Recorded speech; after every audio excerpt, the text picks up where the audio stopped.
कुछ science experiment को perform करने के लिए किस हद तक जा सकते हैं। यूएसए के एक ब्लॉगर अपनी ही इच्छा से अपनी ही सीने में एक किताब पकड़ के अपने गर्लफ्रेंड को शूट करने को बोला था, उस किताब पे निशाना बना के। और ये सब कुछ किया जा रहा था ये प्रूफ करने के लिए कि वो किताब बुलेट को स्टॉप कर सकती है। लेकिन शूट करने के कुछ ही सेकंड बाद उस लड़के की मौत हो गई, क्योंकि वो किताब उस बुलेट को नहीं रोक पाई। तो इस एक्सपेरिमेंट के चलते उस लड़के को अपनी जान की कुर्बानी देनी पड़ी। मगर सोचिए, अगर ऐसा कुछ एक्सपेरिमेंट होता है कि जिससे हमारी धरती ही खत्म हो जाए या फिर इंसानियत का खात्मा हो जाए, तो फिर क्या होगा। आज हम ऐसे ही कुछ एक्सपेरिमेंट के बारे में बात करेंगे जिससे शायद ऐसे ही कुछ दुर्घटना घट सकती थी। जानने के लिए इस वीडियो को पूरा देखें। Number 1, Kola super deep borehole Soviet union का एक साइंटिफिक ड्रिलिंग प्रोजेक्ट था, जिस प्रोजेक्ट का उद्देश्य था पृथ्वी का सबसे बड़ा और सबसे डीप खड्डा खोदने का और पृथ्वी के अंदर क्या है उसको जानने का। हालांकि इस तरह के होल को खोदने का प्रोजेक्ट यूएस ने भी बनाया था और ओक्लाहोमा में बर्था रॉजर्स होल को 9583 मीटर तक ही खोदना मुमकिन हो पाया था। कोलाबर होल का काम शुरू हुआ था सन 1970 में और आप ये जान के हैरान होंगे कि साल 1983 तक इस होल को 12 किलोमीटर तक खोद लिया गया था, जो कि वर्ल्ड के सभी रिकॉर्ड को तोड़ चुका था। और ये होल इंसान के द्वारा बनाया गया सबसे बड़ा होल है। साल 1990 में इस होल को 13.5 किलोमीटर तक खोद लिया गया था, लेकिन तापमान 180 डिग्री सेल्सियस से ज्यादा होने के कारण बहुत सारे टेक्निकल प्रॉब्लम्स हो रही थी और साल 1992 में इस प्रोजेक्ट को फाइनली बंद करना पड़ा। साइंटिस्ट का ये मानना है कि अगर इस होल को और ज्यादा खोदा जाता तो विशाल भूकंप का सामना करना पड़ता। इस होल में से भारी मात्राओं में माइक्रोस्कोपिक फॉसिल्स पाए गए थे जो पानी से पूरी तरह भरे हुए थे और इतने डेप्थ में ये सब पाना हैरानी की बात थी। Number 2, the Trinity test. Trinity दुनिया का पहला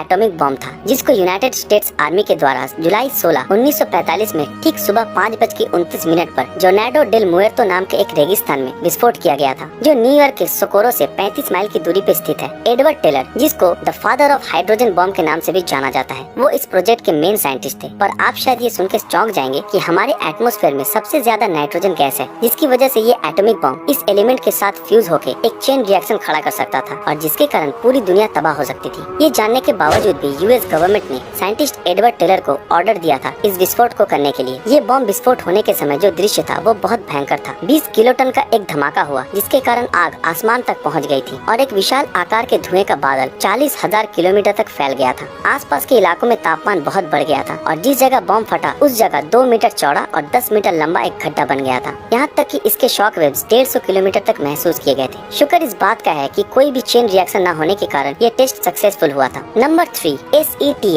SETI, जिसको search for extra terrestrial intelligence के नाम से भी जाना जाता है, ये एक ऐसा रिसर्च टीम है जिनका काम था एलियन लाइफ को जानने और डिस्कवर करने के लिए जो प्रोजेक्ट किया जाता है उन सब प्रोजेक्टों की जानकारी रखना और उससे हैंडल करना। सन 1896 में साइंटिस्ट निकोला टेस्ला ने बताया रेडियो वेव्स को यूज करके एलियन लाइफ को ढूंढा जा सकता है। उसके कुछ सालों बाद उन्होंने मार्स से आते हुए एक रेडियो सिग्नल को डिटेक्ट किया और इसके लिए यूनाइटेड स्टेट्स ने 1924 में 21 अगस्त से 23 अगस्त तक नेशनल रेडियो डे घोषित कर दिया और साथ ही साथ मार्स से आते हुए सारे रेडियो ट्रांसमिशन को सुनने लगे। साइंटिस्टों का मानना था कि अगर कोई एलियन सिविलाइजेशन सच में है तो ये उसे डिस्टर्ब करने जैसा हो जाएगा और अगर वो इस बात से नाराज हो गए और हम पे आक्रमण कर डाले तो हो सकता है कि वो हमसे भी ज्यादा आधुनिक हो और कुछ ही पलों में हमारे साथ साथ हमारे ग्रह को भी नष्ट कर दे या फिर हमें किसी प्रकार के एलियन एक्सपेरिमेंट बना दे। स्टीफन हॉकिंस का भी यही मानना था, क्योंकि पृथ्वी में जब दो सभ्यता मिलती है जिनकी टेक्नोलॉजी में बड़ा अंतर है तो आधुनिक सभ्यता कमजोर सभ्यता को नुकसान जरूर पहुंचाती है। लेकिन इन सब खतरे भी साइंस कम्युनिटी को नहीं रोक पाए ऐसे एक्सपेरिमेंट करने से। जैसे कि आप जानते हैं कि आज भी पूरी कोशिश जारी है स्पेस टेलीस्कोप, इलेक्ट्रोमैग्नेटिक डिटेक्टिव्स और आधुनिक कंप्यूटर के द्वारा एलियन लाइफ को ढूंढने की। उम्मीद है कि हमारी पृथ्वी को भविष्य में इसके कारण कोई नुकसान न पहुंचे। तो आपको क्या लगता है इनमें से कौन सा एक्सपेरिमेंट सबसे खतरनाक था? नीचे कमेंट में जरूर बताएं। अगर आपको ये वीडियो पसंद आया हो तो इस वीडियो को लाइक और ज्यादा से ज्यादा शेयर जरूर करें। अगर आप हमारे इस चैनल पर नए हैं तो हमारे इस चैनल को सब्सक्राइब करके बेल आइकन ऑन कर दें। तो फिर मिलते हैं आपके साथ अगले वीडियो में, तब तक के लिए